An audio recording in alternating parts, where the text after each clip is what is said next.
Paul, thanks for taking the time to chat to us, and as we stand here looking at all the work going on at Fir Park, a lot of people might be wondering, the pitch is so nice before, why is this happening today? And well, I guess you can explain that, can't you? Yeah. It's just a standard procedure, Lewis, in sports tough maintenance. It's just to maintain the pitch at the highest quality we can maintain it throughout the year. And just briefly, a couple of the reasons why we do it is to get rid of organic matter build-up that causes us drainage problems, to get rid of weed grasses that grow that are indigenous to the country. We have to remove them because it makes for a very poor playing surface, and to improve surface levels throughout the year. That's the main reasons why we do what we do every year. Some are a bit more severe, others are a wee bit milder, like this one that we're doing just now. So it just depends on the kind of season we've had and how we see the pitch at the end of the season, although we kind of know what we're going to do maybe 6 months in advance. And one of the constants throughout the season, Paul, was people praising the surface and saying just how good it was, particularly through winter as well. And this procedure that we're seeing today, just how important is that for maintaining it constantly throughout the campaign? Yeah, it's very important. It's been proven down the years that I suppose pitches that don't get what we would consider a proper football renovation tend to suffer a wee bit. I think if you look through some of the clubs in Scotland themselves, and they've been unlucky with timing. Playing in Europe's another problem for them. They don't get to do what they really want to do, and you see the effects of that maybe as we go into the winter. The pitches start to struggle a wee bit. So it's basically taking it back to a blank canvas and starting again and getting rid of everything that we feel would hinder us going into the season or very much into the winter. So it's primarily to prepare ourselves for what we would consider wet winters now as opposed to cold winters. But yeah, as I say, it's a normal procedure, and next year might be different, and this depends. Yeah, and I mean it's a normal procedure, yes, but there's a lot of work involved, Paul, isn't there? And as we see Stuart working away behind you there, your able assistant, Can you tell us a bit of detail what the work is exactly? Yeah, I mean we get contractors in Suter Sports who we deal with every year because I trust them wholeheartedly. I like how they work, and they work in conjunction with ourselves, very much so to our specification.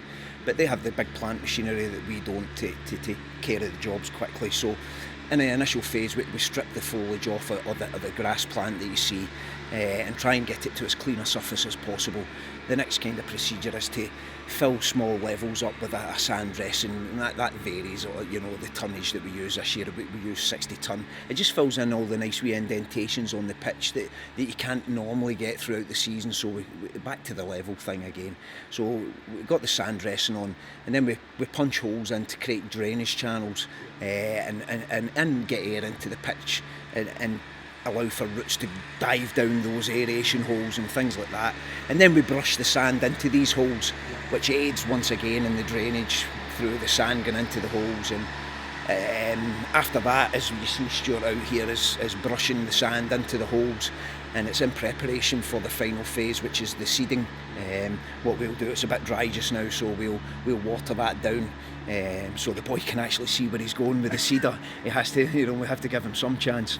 But no, we'll wet the pitch and dampen the sand down, and it helps us from a visual point of view see where we're going. It's a professional job, that's what it is. It's so we can continue to do a professional job and not guesswork. Yeah. And you speak about that procedure of wetting the pitch. The weather we've had recently has been lovely for us, but has that hindered the job in any way, or is this ideal for you guys? Sometimes it is. Sometimes if the job goes too long, it's too dry, then it becomes a problem.